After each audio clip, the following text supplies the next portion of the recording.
बच्चों, स्वागत है आप सबका हमारे इस नए लेक्चर में। और आप सबको याद ही होगा कि बच्चों लास्ट लेक्चर में हम HCF और LCM के कंसेप्ट देख रहे थे और बहुत ही बढ़िया तरीके से इस चैप्टर का कवरेज हम कर रहे हैं। आज के लेक्चर में आप देखेंगे कि किस तरीके से आप प्रूव कर सकते हैं कि अंडर रूट ऑफ 2 या अंडर रूट ऑफ 3 या अंडर रूट ऑफ 5 को हम इर्रेशनल बोलते हैं। आज का लेक्चर बहुत इंपॉर्टेंट है और बिलीव मी बच्चों, आज के लेक्चर से 3 मार्क्स का एक डेफिनेटिव क्वेश्चन आना निश्चित है आपके बोर्ड एग्जाम में। तो चलिए स्टार्ट करते हैं अपना आज का लेक्चर। अब बच्चों, अगर आपको HCF और LCM की भी पूरी कहानी क्लियर है तो अपन ने 3 पोर्शन अपने देख लिया। हमने EDL अच्छे से देख लिया, फंडामेंटल थ्योरम ऑफ अरिथमेटिक देख लिया और HCF और LCM भी देख लिया। अब हम कुछ प्रूव दैट वाले क्वेश्चन देखते हैं जो जनरली पेपर में आपके 3 मार्क्स के आते हैं। सॉल्व्ड एग्जांपल में आपके पास लिखा हुआ है, क्वेश्चन अपने पास होता है prove that root 2 is an irrational number. Prove that root 2 is an irrational number. ठीक है, इस तरीके का बच्चों सवाल अपने पास आता है, prove that under root of 2 is an irrational number. अब ये चाहे root 2 के लिए हो या बच्चों ये root 3 के लिए हो या root 5 के लिए हो या root 7 के लिए हो या root 11 के लिए हो, मेथड सेम होगा। Method will be same, exactly same.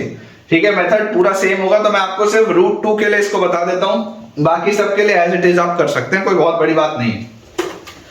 Approach जो है वो बहुत इंपॉर्टेंट है, थोड़ा सा थ्योरेटिकल अप्रोच है, तो आपको ध्यान से बेटा सुनना पड़ेगा। अभी आप लिखना बंद करें और एक बार सिर्फ तसल्ली से सुने जो मैं आपको बोल रहा हूं। हमें यहाँ पर बोला जा रहा है कि prove that under root of 2 is an irrational number. तो हम ऐसा करते हैं कि ऐसे वाले प्रूफ करने के लिए हम मान लेते हैं कि अंडर रूट 2 ऑफ 2 इर्रेशनल नहीं है, रैशनल। अपन मान के ऐसा चलते हैं, जो आपको प्रूव करना है आप उसका ऑपोजिट मान के आगे बढ़ जाओ। ठीक है ना, इसको अपन मेथड ऑफ कॉन्ट्राडिक्शन भी बोलते हैं, है ना। This is also called method of contradiction. तो let us assume to the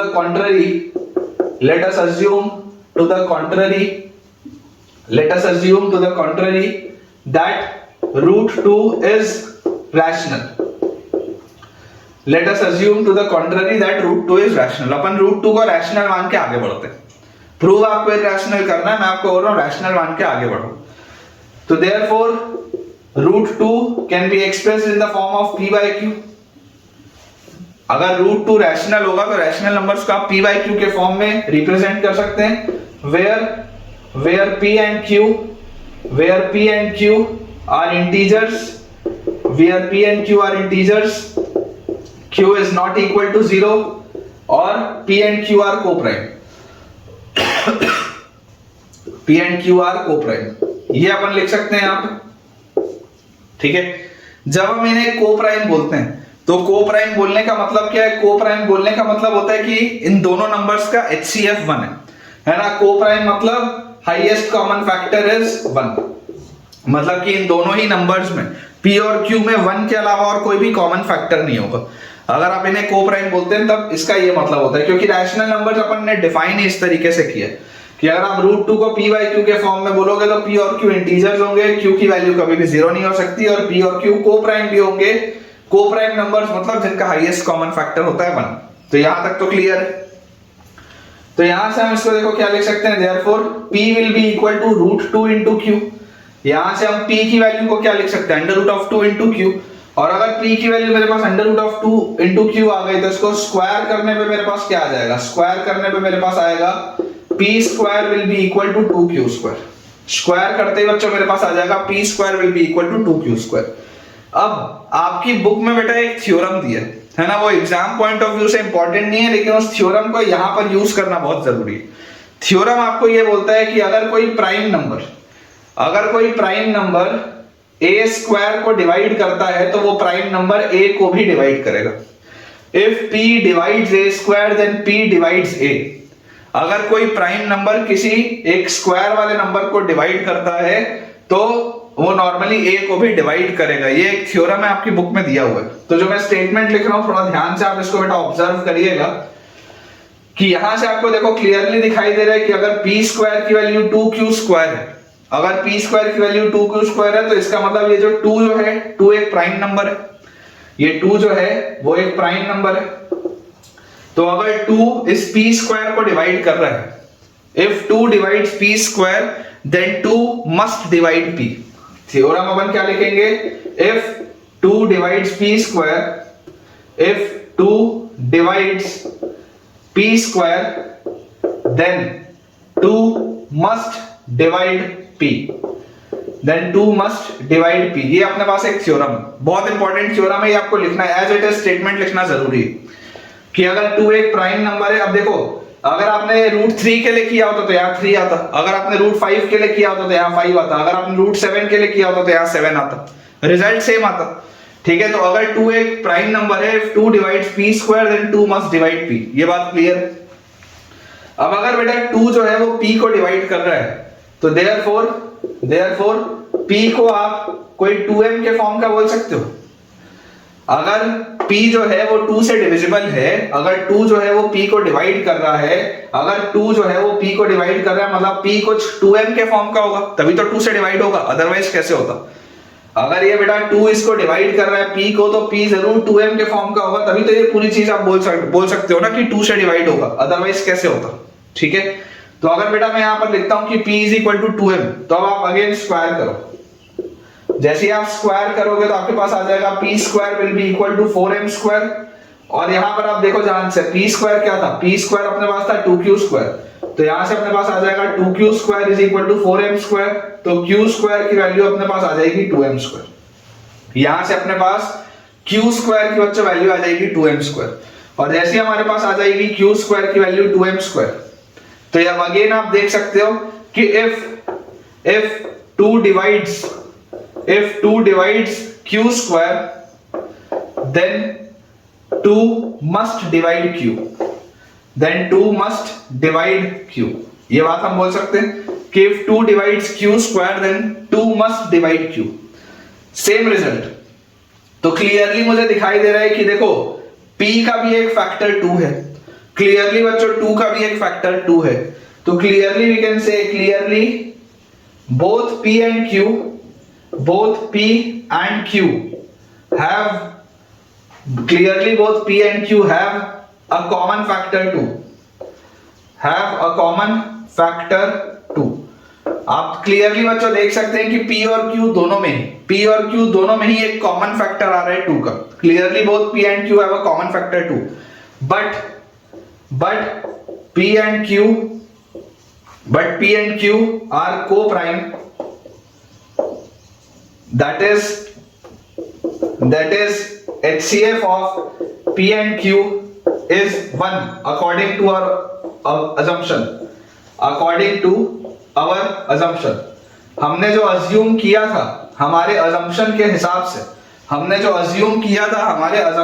हिसाब से आपके पास देखो क्या आ जाएगा, हमारे अजम्पशन के हिसाब से तो p और q को प्राइम थे, मतलब उनका हाईएस्ट कॉमन फैक्टर 1 था, और अगर इनका हाईएस्ट कॉमन फैक्टर 1 था तो इनमें और कोई भी कॉमन फैक्टर तो होना नहीं चाहिए था, लेकिन आपको दिखाई दे रहा है कि देखो q भी 2 से डिविजिबल है, p भी 2 से डिविजिबल है, तो इन दोनों में तो कॉमन फैक्टर 2 का भी आ रहा है। तो अगर इन दोनों में बच्चों कॉमन फैक्टर 2 का भी आ रहा है, तो आप क्लियरली यहां से बोल सकते हैं कि since p and q have a common factor 2 और वो को प्राइम आपने माने हुए थे, तो therefore our assumption is wrong, therefore our assumption is wrong। और उसके बाद आप बोल सकते हो therefore root 2 is irrational। ये इसका बच्चों तरीका होता है प्रूफ करने का। ठीक है, हमने यहां पर देखो क्या प्रूफ कर दिया, clearly p and q have a common factor 2 but p and q are co-prime according to our assumption, therefore our assumption is wrong। हमने जो अज्यूम किया था कि रैशनल है वो अजम्पशन गलत हो जाएगा, हमने जो अज्यूम किया था कि ये रैशनल है वो अजम्पशन हमारा गलत हो जाएगा। क्यों अजम्पशन हमारा गलत हो जाएगा, क्योंकि p और q दोनों में ही एक कॉमन फैक्टर आ गया 2 का। ठीक है, अब ये बेटा मैंने देखो रूट 2 के लिए किया, समझिएगा बात को, इसको मैंने रूट 2 के लिए किया है। अगर ये सेम सवाल मेरे लिए रूट 3 का होता तो मैं आपको रूट 3 में भी इसी में करके दिखा देता हूं। मान लीजिए अगर ये रूट 3 का होता तो यहां पर मेरे पास ये रूट 3 लिखा था। ठीक है, रूट 3 अगर मेरे पास लिखा था तो यहां पर मैं इसको लिखता रूट 3। ठीक है, यहां से मेरे पास ये आ जाता रूट 3, यहां से अपने पास ये आ जाता p square is equal to 3q square. ठीक है, उसके बाद अपने पास आ जाता है यहां से p is equal to 3m, यहां पे अपने पास आ जाता है 3 divides p square then 3 must divide p। यहां से अपने पास देखो आ जाता है, जैसे आप इसका स्क्वायर करते हैं तो p square is equal to 9m square, और इसका मतलब अपने पास देखो क्या आ जाता, पी स्क्वायर मतलब क्या था, p square is equal to 9m square. अगर मैंने यहाँ पर लिखा है तो अपने पास देखो पी स्क्वायर की वैल्यू तो 3q स्क्वायर थी, तो 3q square is equal to अपने पास आ जाता 9m स्क्वायर, तो q स्क्वायर की वैल्यू अपने पास आ जाती 3m स्क्वायर। अगेन यहाँ पर मैं लिखता है 3 divides q square, then 3 must divide q, और उसके बाद आ जाता clearly both p and q have a common factor 3, but p and q are coprime, उनका HCF तो 1 होना चाहिए था, इसलिए हमारा असम्पशन गलत है, इसलिए जो √3 है, इसलिए √3 आपके पास इररेशनल आएगा। सेम चीज है, पूरी सेम चीज है। अगर ये √5 होता तो उसके हिसाब से आप बदल सकते थे, अगर ये √7 होता तो आप उसके हिसाब से बदल सकते थे। ये सीक्वेंस स्टेप्स का जो आपको याद रखना है, एज इट इज बेटा, अगर आप ऐसा लिखेंगे तो 3 मार्क्स का ये सवाल आता है, क्लियरली आपको पूरे 3 मार्क्स इसमें मिलेंगे, ठीक है ना। आप सबसे पहले इसको अज्यूम आप कर लें कि ये रैशनल है ना, इसको बोला जाता है this is method of contradiction, this is method of contradiction. Contradict हमें करना है अपनी ही बात को, हमने जो बोला हमने उसे ही कॉन्ट्राडिक्ट कर दिया, हमने उसे ही गलत साबित कर दिया और इसलिए हमारा आंसर आ गया, ठीक है। तो बहुत इंपॉर्टेंट है बेटा, इस तरीके की चीजें आ जाती है। आई होप आपको ये बहुत अच्छे से समझ में आ गया होगा। मैंने आपको √2 और √3 के लिए करके बता दिया है, आप इसी तरीके से √5, √7, √11 कोई भी चीज कर सकते हैं। चलिए इसे क्लियर करते हैं। प्रूव दैट में एक कैटेगरी और है, मैं आपको वो भी करवा देता हूं। नेक्स्ट बेटा जो अपने पास कैटेगरी है उसमें अपने पास लिखा हुआ है सवाल, शो दैट 5 माइनस √3, ये सब बेटा सॉल्व्ड एग्जांपल्स आपकी बुक में दिए हुए हैं। Show that 5 minus √3 is irrational. आपको ये चीज शो करनी है कि 5 माइनस √3 इज इररेशनल। अब अगर बेटा अपने पास लिखा हुआ है show that 5 minus √3 is irrational, तो इसका मतलब क्या है? इसका मतलब बहुत सिंपल सा है कि अगेन मेथड ऑफ कॉन्ट्राडिक्शन से अगर मैं आगे बढ़ूं तो मैं आपको बोलूंगा कि आप 5 माइनस √3 को रैशनल मान लो। तो let us assume 5 minus √3 to be rational. Let us assume या let us consider 5 minus √3 to be rational. अगर आप 5 minus √3 को रैशनल बोलेंगे तो आप बोल सकते हैं 5 minus √3 will be of the form p by q, where p and q are integers, q is not equal to 0, where p and q are integers, q is not equal to 0, and p and q are co-prime, co-prime मतलब क्या होता है? उनका highest common factor होता है 1। ये बात अपने को पता ही। तो यार यहां से अपने को देखो, अपन इसको क्या लिख सकते हैं? तो therefore 5 minus p by q will be equal to √3, 5 minus p by q will be equal to √3।